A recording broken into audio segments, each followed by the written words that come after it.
usichokijua kuhusiana na hawa watu wanaouza majeneza. Leo nitakupatia kisa kizito kilichobeba siri nzito kuhusiana na biashara hii ya majeneza. Siku moja tulipatwa msiba. Ndugu yetu aliaga dunia. Ikafika hatua ambayo sasa ilibidi tuchange pesa ili tupate walau kwenda kununua jeneza kwa ajili ya kuja kumstiri ndugu yetu ambaye alifariki.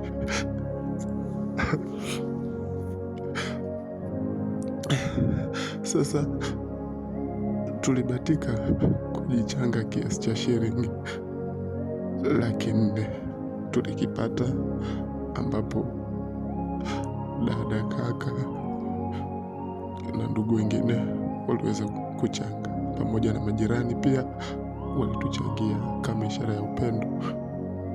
Sawa, basi safari ikaanza ya kwenda kutafuta jeneza.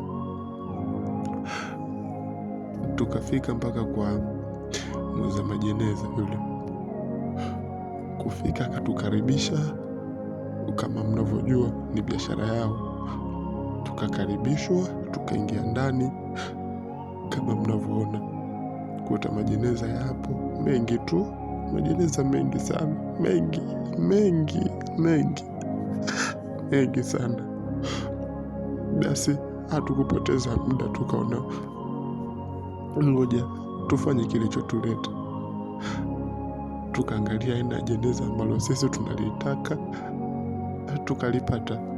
Tukamwita, tukamwambia, bana, sisi tunaona jeneza hili litamstahili ndugu yetu. Kasema sawa. Sasa ikabidi tuongee bei. Katuambia kwamba hii jeneza bei yake ni 500,000. 500,000?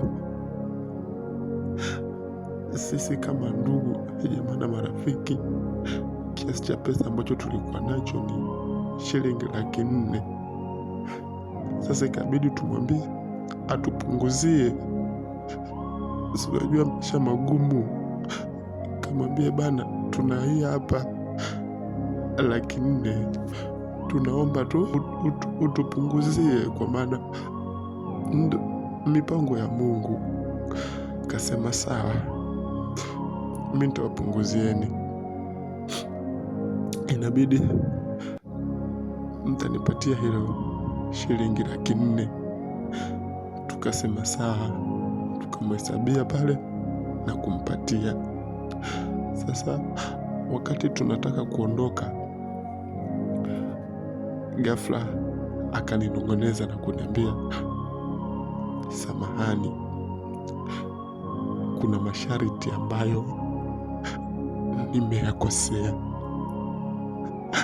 Hii biashara ina masharti yake.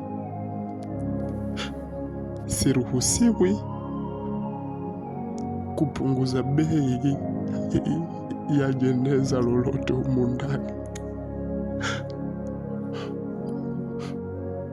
kwa sababu adhabu yake ni kuwa ikitokea nimempunguzia mtu bei ya jeneza, basi itambidi achukue majeneza mawili. Si kwamba ataongezea hela, hapana. Atachukua majeneza mawili tu kwa hiyo shilingi 400,000 ambayo nimepunguzeni kama mlivyoichukua. Akasema, nimekuambia hii ni siri, waambie ndugu zako wachukue na jeneza lolote lile, jeneza la pili. Dunia, biashara ya majeneza ina siri.